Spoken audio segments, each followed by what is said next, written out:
I grew up in Australia and I have 7 brothers. When I was growing up, I used to play in the sandbox with my brother Andrew. Andrew's 2 years older than me, and for a couple of years, we played together pretty happily in the sandbox. Each morning, my mum would come out and she'd draw a line down the middle of the sandbox, one half for Andrew and one half for Matthew. And one day, Andrew decided he wanted to be a property developer and that he needed a little bit extra land for his property development. He took his shovel and he hit me over the head with it. I went inside screaming and crying, and he had the extra land he needed. When I got inside, I sat in the middle of the kitchen floor screaming and crying, thinking, hoping, believing that my mother would come and deliver some justice to this situation. But no sign of my mother. So I screamed and cried a little bit louder. Still no sign of my mother. So finally, I stopped screaming and crying, and now I could hear my mother upstairs whistling to herself. A great anger began to build up in me. I knew she could hear me screaming and crying. I knew she was ignoring me. I knew Andrew had taken over the sandbox, and I just started to get really, really angry. And then all of a sudden, I experienced a moment of inspiration. It occurred to me that on Thursday afternoons, my mother used to take my brothers and I grocery shopping. And if we were good boys while my mother was doing the shopping, at the end of this shopping expedition, my mother used to buy us a small chocolate, maybe in the shape of a car or a truck or a bus, wrapped in aluminum foil. I really like chocolate, so I used to eat my chocolate on the way home from the store.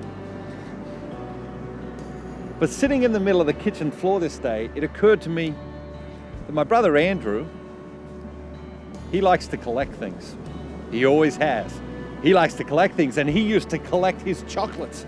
In fact, his chocolate collection had grown so vast that my mother had emptied the entire bottom shelf of the refrigerator to house his chocolate collection and to protect his chocolate collection from the hot Australian climate. As family legend would have it, there were 144 chocolates in Andrew's collection that morning. I didn't eat the chocolates straight away. First, I just took them all out of the refrigerator and I neatly arranged them in the middle of the kitchen floor. I had like a whole village. I had parking garages and bus stops and train stations and airports all neatly set up. And then one by one, I began to devour Andrew's chocolate collection. My mother came downstairs about an hour later. I was devouring the 47th chocolate.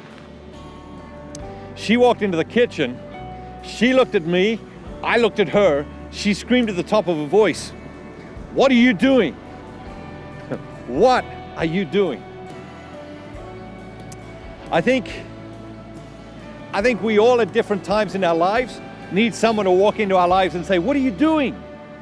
Of course, at some times, God wants to walk into our lives and say, "What are you doing?" If you read the Old Testament, you look at what did the prophets do? They came to people and said, "What are you doing?"